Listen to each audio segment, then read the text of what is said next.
Hey friends, it's Laura with Laura's Handmade Haven. Welcome or welcome back. I'm so glad you joined me today. We're going to be starting our first block for the Delightful Desert Quilt Sew-Along.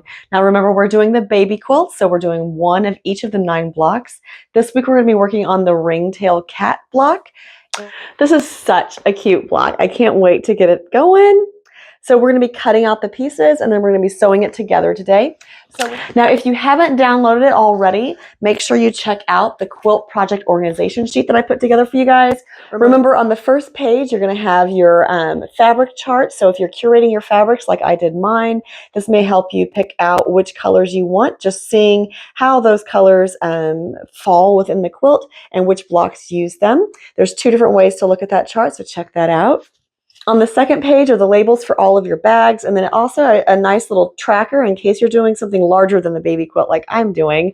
Maybe you're doing the medium or the large size quilt. This will just help you mark off which blocks you've completed and which ones you haven't, and just keep a better track of your project. And then also in this first or the second column right here, it will tell you the highest letter for that block, so you can kind of get a better idea with how many pieces will be required for each block in the quilt. And then on the third page, I've given you an alphabet chart all the way up through double Z, and then also numbers for all of your fabrics. Now, hopefully you've gotten those cut out. If you're doing it that way, then you would just use these to label your fabrics in each of the individual bags for your quilt. All right, so we are going to start cutting out the Ringtail cat block first. So we're going to head on over to the cutting table and get cutting. Now, since I did go ahead and cut all of my fabrics beforehand, I can just lay them out here on my cutting mat and I'll just know which ones are which.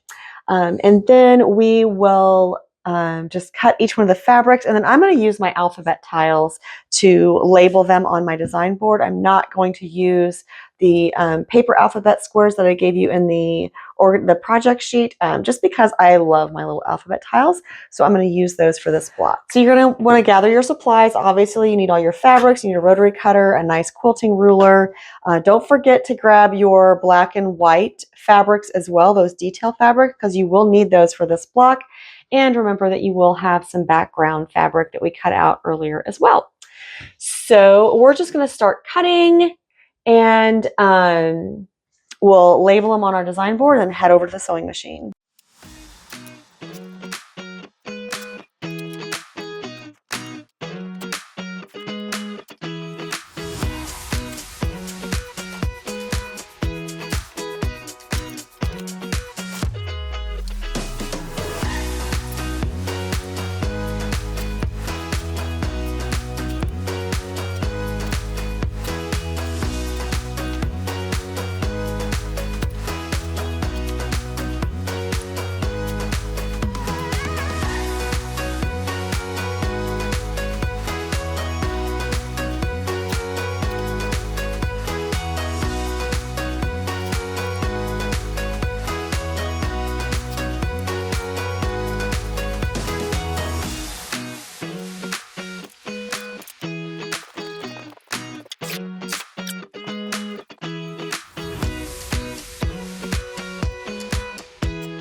Okay, so we have all of our pieces cut out. We're going to head on over to the sewing machine.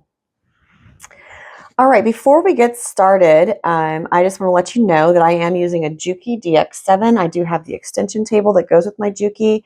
I use just a Mettler silk finish cotton thread. I have my straight stitch set on 2.4 length. And my presser foot is controlled by my foot pedal. And so you'll see it go up and down, and I'm just controlling that with my foot.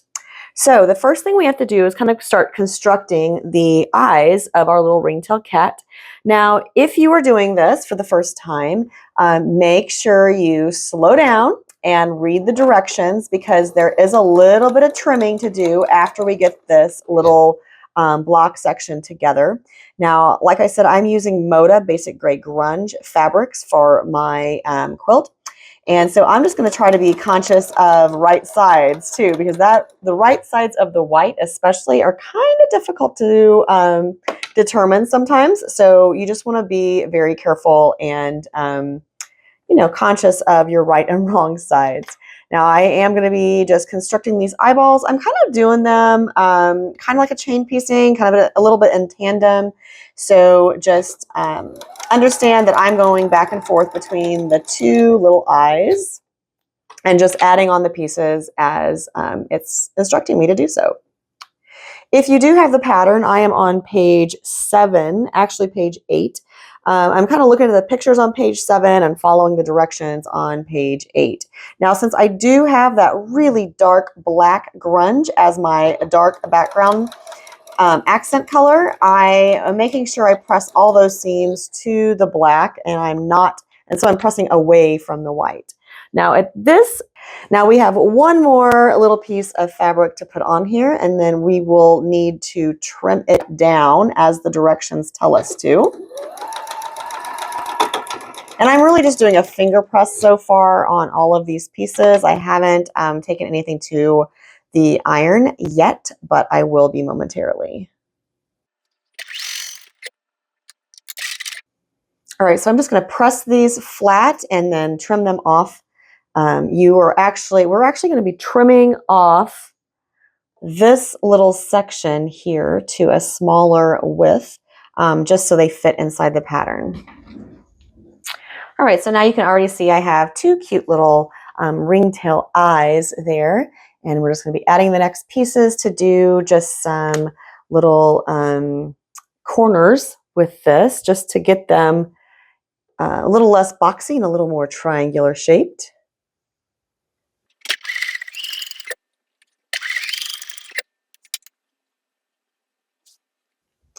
Now, these are not right up against one another really, so we can go ahead and put the other side on without trimming it down quite yet, at least. Just make sure their edges are lined up really well. Now this one we'll go ahead and cut off those stitch and flip corners.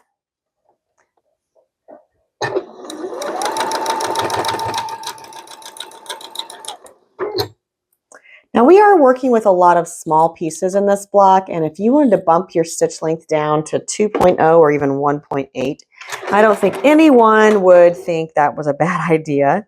I'm pretty comfortable at 2.2. I think that it's a nice stitch length, and I feel like everything's going to hold together really well at that stitch length. But like I said, if you feel like you want it to be a little tighter, definitely go ahead and bump that down.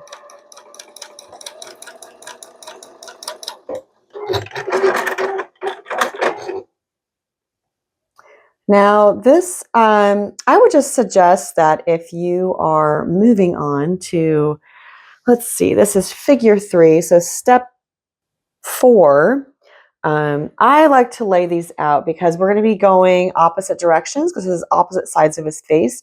So just to keep my angle straight, I'm just going to go ahead and lay those out on the pieces. I'm not going to try to line them up as I'm going through the machine. They're going to already be lined up for me. Sometimes I'm a little angly challenged, so I never want to assume that I'm going to know what I'm doing.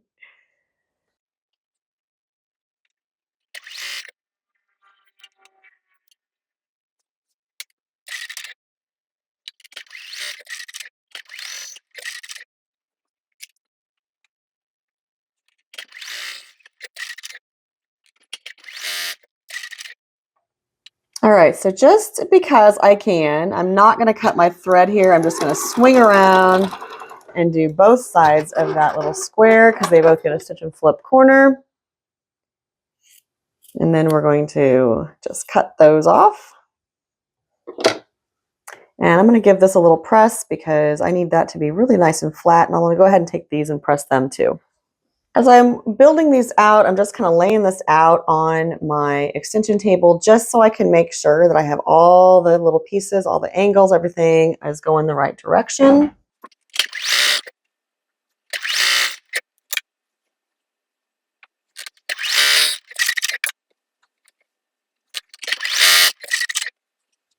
Definitely this little face is probably going to be the most intricate part of this block. So if you can make it through this, you'll be good. Just make sure you keep all your seams lined up, all your edges lined up, and keep that 1/4 inch seam going. Look at this, we're getting a cute little face.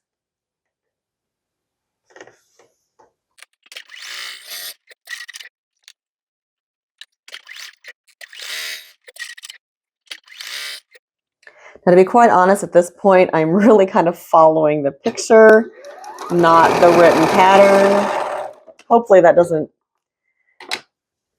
mess me up too bad.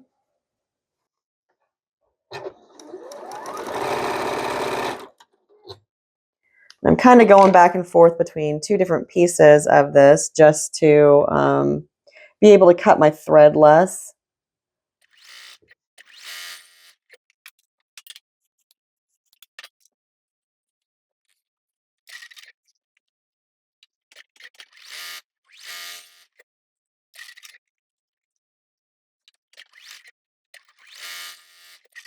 All right, so that is our little head unit. I need to give that a good little press, at least a finger press, and that will be the head for our ringtail cat.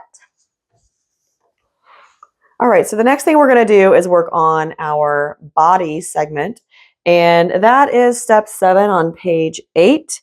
You're going to start with this large piece, the same color as what your main head would be, and then we're going to add in a tail color, which would be super fun. Now, my body and tail color are very similar, so just know that. But yeah,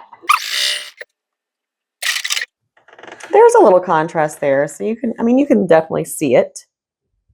And again, I'm really just kind of following the pictures on page 7 to grab the pieces and kind of construct it. But if you if you're a beginning sewer, I would definitely recommend that you read the instructions and take your time with this. Don't try to rush through the block.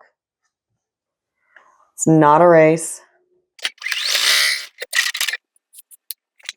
All right, so this is the body unit, and that will be sewn on to the head. But we're going to leave those off to the side because they do still need pressed. So we're going to put the tail unit together next.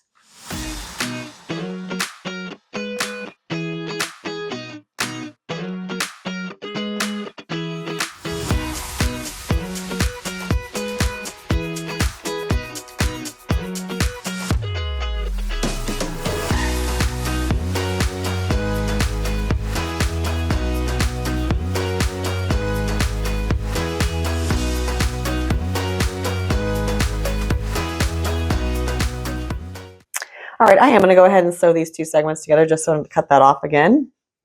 Now, when I go to do this, what I'm going to do, just because I'm not a pinner, these 2 little half squares right here, what I'm going to do is I'm going to flip those seams opposite of one another, and they're going to lock and kind of nest together. And that's going to allow me to get those lined up perfectly without having to pin. And then the rest of it, I'm just going to sew that seam right across there, holding my finger at the other edge to make sure that my edges match up good. Now this is our tail segment. So this is going to go down on this end. And we are almost done with this block, you guys. I can't believe it. I do have to cut that off because I'm out of pieces. All right, so this will go right there. And then I'm going to do the same thing down there to line those 2 little triangles up that I did on the head and body segment. I'll just make sure they go opposite directions. and those will lock right together. And that will make sure that I have a really good point right there. Now I am going to pay attention. I have not pressed this, all right? So I'm going to pay attention to which direction my seams are laying because I don't want that dark red laying against that yellow. I don't want it to happen to show through. So I'm going to make sure that I kind of just take a little bit of time there to press those the right way as I reach them, just to make sure that I don't get any shadows on the front of my block. All right, so for this one, I thought maybe I would show you my thought process on pressing this. Now I'm going to just pay attention to which way these seams are sewn. And the first thing I'm going to do is set it right on the face because those seams are pretty much all the way they need to be. And then I'm just going to work my way up and over. So yeah, I'm pressing on the back side of this block. And the reason I'm doing that is because I want to make sure all my seams are pressed the way I want them. And I will turn it over and press it the other way as well. But we're going to start on the back side because I do have quite a few little seams that need to be pressed a certain way. So we're going to work on that.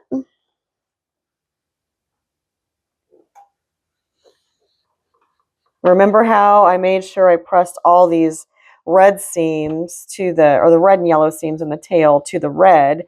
So just ironing it pressing it from the back to begin with just gives me a little more control to make sure that nothing gets flipped the way it shouldn't. And then I will turn this over and give it another really nice little press from the front.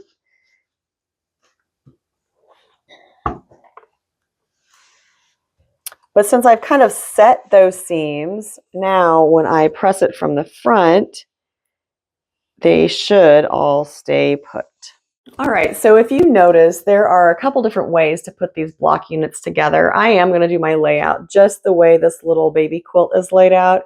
And I'm just going to put my little ringtail cat up on the design wall where I feel like he's going to go. But of course, everything's going to be shifted around before I actually put the quilt top together. All right, there we have it. We have block 1 of 9 done for the delightful desert quilt. Until next time, I hope you find joy in all you do. Carve out some time for crafting and creating. And remember, it's always better when you make stuff up.